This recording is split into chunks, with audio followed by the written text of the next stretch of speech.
Li Chunfeng sedang bertarung dengan hantu tua berjubah merah. Keduanya sangat cepat. Pada saat yang sama, kekuatan mengerikan membuat tanah Wuwang menjadi ilusi. Banyak kultivator lainnya, melihat pertarungan antara keduanya, semuanya memasang ekspresi sangat serius, seolah-olah tempat yang tidak penting ini bisa runtuh kapan saja. Li Tua, biarkan aku membantumu. Melihat ini, Nan Batian memutuskan untuk membantu Li Chunfeng. Sebaiknya kau bertarung denganku. Pada saat ini, seorang lelaki tua berjalan keluar dari kabut hitam yang mengelilingi Ming Shao. Orang tua itu berpakaian jubah hitam, tetapi mukanya semerah pantat monyet. Sial, kenapa ada satu lagi? Melihat ini, Chen Ping tidak bisa menahan diri untuk tidak mengerutkan kening. Nan Batian menatap hantu tua berwajah merah itu dan sedikit mengernyit, lalu berkata, "Dasar monyet, apa kau masih mau melawanku?" Hantu tua berwajah merah itu tertegun sejenak, lalu menatap Nan Batian dengan kaget, "Apakah kamu mengenalku?" "Saya tidak mengenalnya." Nan Batian menggelengkan kepalanya. "Bagaimana kamu tahu namaku jika kamu tidak mengenalku?" Hantu tua berwajah merah itu bertanya dengan ragu. "Siapa namamu? Bukan Monkey Boot, kan?" Nan Batian bertanya. "Ya, nama saya Holding." Hantu tua berwajah merah itu mengangguk. "Sial, aku hanya menebak, berhenti bicara omong kosong, aku akan membunuhmu. Aku masih harus membantu Lao Li." Setelah berkata demikian, Nan Batian meninju hantu tua berwajah merah itu. Kali ini, ilusi Wuwang Lan menjadi lebih serius. Perkelahian terjadi di mana-mana di seluruh negeri Wuwang. Tuan Muda Ming menatap Chen Ping dengan jijik, dengan senyum tipis di bibirnya. "Di antara 4 hantu Mingshan, aku khawatir ada satu yang hilang." Pada saat ini, Lin Chong perlahan berjalan ke arah Chen Ping dan berkata kepada Ming Shao di kejauhan. "Apa itu 4 hantu Mingshan?" Chen Ping bertanya. "Dikabarkan bahwa ada pegunungan lain di bawah Gunung Iblis Surgawi, dan pegunungan ini adalah gunung kegelapan yang menuju ke neraka. 4 hantu gunung kegelapan adalah 4 pembudidaya iblis di gunung kegelapan. Mereka berasal dari sekolah yang sama dan sangat brutal. Aku tidak menyangka mereka juga berada di bawah komando 4 dunia bawah." Lin Chong mengikuti Chen Ping untuk menjelaskan. 8 pendekar pedang gunung iblis, 4 hantu gunung Hades. Keempat Hades ini telah merekrut cukup banyak orang kuat. Tidak heran Tuan Muda Ming ini begitu sombong meskipun usianya masih muda. Dia pasti sangat cakap. Chen Ping memandang Tuan Muda Ming itu, dan baru saat itulah dia menyadari bahwa 4 istana dunia bawah begitu kuat. "Kaisar Lin, apakah Anda sendiri akan melakukannya juga?" Melihat Lin Chong berdiri di samping Chen Ping, Ming Shao tersenyum dingin. "Aku tidak akan membiarkan siapapun mengancam Tuan Chen, bahkan kau, 4 dunia bawah." Lin Chong berkata dengan ringan. "Baiklah, aku akan mengabulkan permintaanmu." Tuan Muda Ming mengangguk. Segera setelah itu, seorang lelaki tua lain muncul dari kabut hitam tak berujung di sekitarnya. Orang tua itu mengenakan jubah hitam, kecuali tangannya yang berwarna merah darah, seolah-olah baru saja berlumuran darah. "Kaisar Kota Matahari Bulan, merupakan suatu kehormatan bagi saya untuk bertarung dengan Anda." Setelah lelaki tua bercakar merah itu selesai bicara, dia langsung menyerbu ke arah Lin Chong. Lin Chong juga melompat maju dan bergabung dalam pertempuran melawan lelaki tua bercakar merah. Chen Ping melihat sekeliling dan menemukan bahwa semua kekuatan di belakangnya sedang digunakan saat ini. Tuan Muda Ming berjalan perlahan menuju Chen Ping. Setiap langkah terasa lambat, tetapi dia tiba di depan Chen Ping dalam sekejap mata. "Semua orang bilang kamu adalah seorang jenius langka di dunia makhluk surgawi, dengan bakat luar biasa. Aku ingin mencobanya, tapi jangan takut, aku bisa memberimu kesempatan untuk meminta bantuan. Jika ada orang di belakangmu, kau bisa memanggil mereka semua." Tuan Muda Ming tersenyum tipis dan berkata kepada Chen Ping dengan sangat sopan. Pada saat ini, mereka tampaknya bukan musuh. Dia memang bukan musuh, hanya saja Tuan Muda Ming tidak tahan dengan orang yang lebih kuat darinya. Chen Ping menatap Tuan Muda itu dan menggelengkan kepalanya perlahan. "Aku tidak akan meminta bantuan. Jika aku melakukannya, kalian berempat dari dunia bawah akan menghilang." Ketika Master Ming mendengar ini, dia tidak bisa menahan tawa. "Kamu sedikit melebih-lebihkan. Bahkan pemimpin Sekte Huofen ada di sini, dan dia tidak berani meremehkan 4 netherworldku seperti ini. Apakah kau pikir bahwa kita di 4 dunia bawah hanya memiliki 8 pendekar pedang gunung iblis dan 4 hantu gunung dunia bawah? Tidak peduli apa yang kau miliki di 4 dunia bawah, jika aku meminta bantuan lagi, bahkan jika ada Dalu Jinxian, itu tidak akan dapat menghentikan takdir kehancuranmu. Lebih baik aku tidak meminta bantuan, kata Chen Ping. Baiklah, kalau kamu tidak berteriak, aku yang akan berteriak. Setelah Guru Ming selesai berbicara, dia perlahan mundur. Dalam sekejap, sosok Tuan Muda Ming menghilang dalam aura pembunuh yang gelap. Pada saat yang sama, seorang pria parubaya muncul dari kegelapan. Dia memiliki tanduk di dahinya dan tampak seperti unicorn. Chen Ping tercengang, lalu menatap pria parubaya di depannya dengan tak percaya, apakah kamu dari suku binatang? Pria parubaya itu menggelengkan kepalanya, ibuku berasal dari suku binatang, dan sekarang aku memiliki darah suku iblis yang mengalir di tubuhku. Oh, kau bajingan, Chen Ping mengatakannya dengan tenang, tetapi tepat setelah dia selesai berbicara, Chen Ping tercengang. Dia ingin mengejek pria parubaya itu, tetapi dia lupa fakta bahwa ibunya adalah manusia dan ayahnya memang seekor naga. Dengan cara seperti ini aku tidak akan jadi bajingan kan? Rumput, kamu mencari kematian. Pria parubaya itu melotot dan langsung menyerbu ke arah Chen Ping. Melihat ini, Chen Ping tidak berani ceroboh sama sekali. Dia mengayunkan pedang pembunuh naga di tangannya, dan pedang itu berubah menjadi cahaya pedang. Ledakan, cahaya pedang itu hancur berkeping-keping, dan tubuh Chen Ping terlempar ke belakang oleh kekuatan yang sangat besar, lalu jatuh dengan keras ke tanah, menyebabkan lubang sedalam 100 meter muncul di tanah.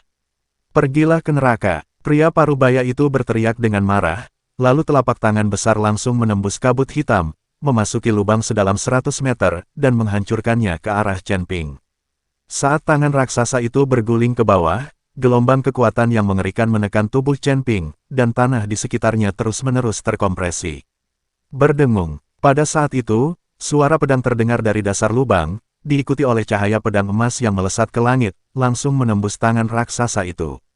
Tubuh Chen Ping terbang ke langit, memegang pedang pembunuh naga, melayang di udara. Pedang pembunuh naga memancarkan cahaya redup, dan Chen Ping dikelilingi oleh cahaya kemasan. Tubuh emas yang tidak bisa dihancurkan telah menutupi seluruh tubuh Chen Ping. Pada saat yang sama, kekuatan darah di tubuh Chen Ping terus terpancar, menyebabkan kekosongan di sekitarnya bergetar. Menghadapi orang di depannya, Chen Ping tidak berani ceroboh sama sekali. Meskipun dia bisa bertarung melawan lawan yang levelnya lebih tinggi, kekuatan lawannya jelas tidak mudah untuk dihadapi. Pria parubaya itu meletakkan tangannya di belakang punggungnya dan menatap Chen Ping dengan tenang. Ada tekanan tak terlihat dari tubuhnya yang terus menekan aura Chen Ping. Senior, jika di saat-saat terakhir aku tidak dapat bertahan, aku masih harus bergantung padamu. Chen Ping berkata pada Raja Iblis Ciun. Apapun yang terjadi, kau bisa menghadapi sampah kecil ini sendiri. Mengenai pria sok penting bernama Ming Shao itu, aku cukup menyukainya. Aku akan menghadapinya saat waktunya tiba. Aku ingin dia tahu bahwa semakin dia berpura-pura hebat, semakin cepat dia akan mati. Kata Raja Iblis Awan Merah. Chen Ping bingung. Apa maksudnya ini? Akhir-akhir ini aku suka pamer. Apakah itu artinya aku akan segera mati? Jika kau tidak peduli padaku, kau tidak akan bisa melarikan diri jika aku mati. Kata Chen Ping. Enyahlah. Jangan mengancamku dengan cara ini lagi. Kau tidak akan mati. Tuan Si di belakangmu bisa menakuti bajingan-bajingan kecil ini sampai mati hanya dengan bersin. Dia tidak akan melihatmu mati. Bertarunglah dengan baik, anggap saja itu sebagai sparring partner. Lagi pula, kamu tidak akan mati. Raja Iblis Ciun menghibur Chen Ping. Chen Ping memikirkannya dan itu masuk akal, karena dia memiliki Tuan Si di belakangnya. Setiap kali aku dalam bahaya, Tuan Si akan muncul tepat waktu. Lagi pula aku tidak akan mati, jadi tidak ada yang perlu ditakutkan. Memikirkan hal ini, Chen Ping langsung menjadi percaya diri. Melihat pria parubaya itu, dia berkata, bajingan kecil, apakah ini semua yang kamu miliki? Wajah pria parubaya itu memerah karena marah. Dia tiba-tiba melangkah maju, mengulurkan tangannya, lalu melambaikannya. Ledakan, tiba-tiba, tekanan kuat dari langit dan bumi turun dari tempat Chen Ping berada, menekan Chen Ping. Chen Ping menggertakkan giginya, dan mengayunkan pedang pembunuh naga di tangannya, melepaskan energi pedang yang mengerikan, menebas langsung ke arah tekanan dari langit dan bumi. Mengembuskan, mengembuskan, mengembuskan. Tekanan dari langit dan bumi langsung terkoyak oleh energi pedang Chen Ping, dan langit dan bumi kembali damai. Mata lelaki setengah baya itu sedikit menyipit, dia berada di alam Mahayana tingkat keempat, tetapi dia memiliki kekuatan seperti itu. Dia pasti sangat mampu. Kamu belum melihat semua kemampuanku. Chen Ping berkata dengan nada meremehkan. Brengsek, kau pura-pura keren saja. Pria parubaya itu mengumpat dengan marah, lalu melayangkan pukulan. Namun, setelah melayangkan pukulan, wajah lelaki parubaya itu sedikit berubah, dan dia segera berbalik melihat ke arah Tuan Muda Ming. Sepertinya dia takut kalau ucapan Sok penting tadi akan menyinggung Tuan Muda Ming. Melihat Tuan Muda Ming mengabaikannya, pria parubaya itu menghela napas lega. Setelah pukulan ini, Chen Ping hanya merasakan area sekelilingnya langsung terkompresi, dan roh-roh jahat yang mengerikan menyerbu ke arah Chen Ping bagai ombak. Pada saat ini, Chen Ping tampaknya berada di tengah badai, membiarkan gelombang besar yang tak terhitung jumlahnya menghantam tubuhnya. Ombak besar ini sangatlah kuat dan dapat mencabik-cabik Chen Ping kapan saja. Tubuh emas Chen Ping yang tidak bisa dihancurkan memancarkan cahaya keemasan, menahan kekuatan ini. Sepertinya kita harus menggunakan senjata pembunuh kita. Chen Ping menyimpan pedang pembunuh naga, dan busur Raja Dewa muncul di tangannya. Untuk menghadapi gelombang roh jahat ini, busur Raja Dewa adalah senjata terbaik. Alasan mengapa Chen Ping tidak pernah berani menggunakannya adalah karena dia tahu bahwa begitu dia mengeluarkan busur Raja Dewa, dia akan menjadi sasaran kritik publik. Bahkan mereka yang tidak menaruh dendam terhadapnya akan memendam niat jahat saat mereka melihat busur Raja Dewa miliknya. Inilah sebabnya mengapa orang yang tidak bersalah bisa bersalah karena memiliki harta karun. Tetapi pada titik ini, Chen Ping tidak peduli. Dengan busur Raja Dewa di tangan, Chen Ping menarik tali busur. Bulu anak panah perlahan muncul, dan energi jahat dari pola Tao di sekitarnya dengan cepat diserap oleh busur Raja Dewa dan berubah menjadi anak panah yang tajam. Suara mendesing, suara yang memekakkan telinga terdengar, menyebabkan rasa sakit pada gendang telinga semua orang di seluruh negeri Wuang. Saat anak panah itu ditembakkan, area di sekitar Chen Ping langsung meledak, dan roh-roh jahat yang tak terhitung jumlahnya hancur dan lenyap. Tuan Ming yang awalnya memasang ekspresi acuh tak acuh, tiba-tiba membelalakkan matanya saat Chen Ping mengeluarkan busur Raja Dewa dan menembakkan anak panah. Raja Dewa Busur, ada tatapan membara di mata Tuan Muda Ming. Raja Dewa Busur. Bahkan mereka yang sedang bertarung pun tak kuasa menahan diri untuk berhenti dan menoleh ke arah Chen Ping.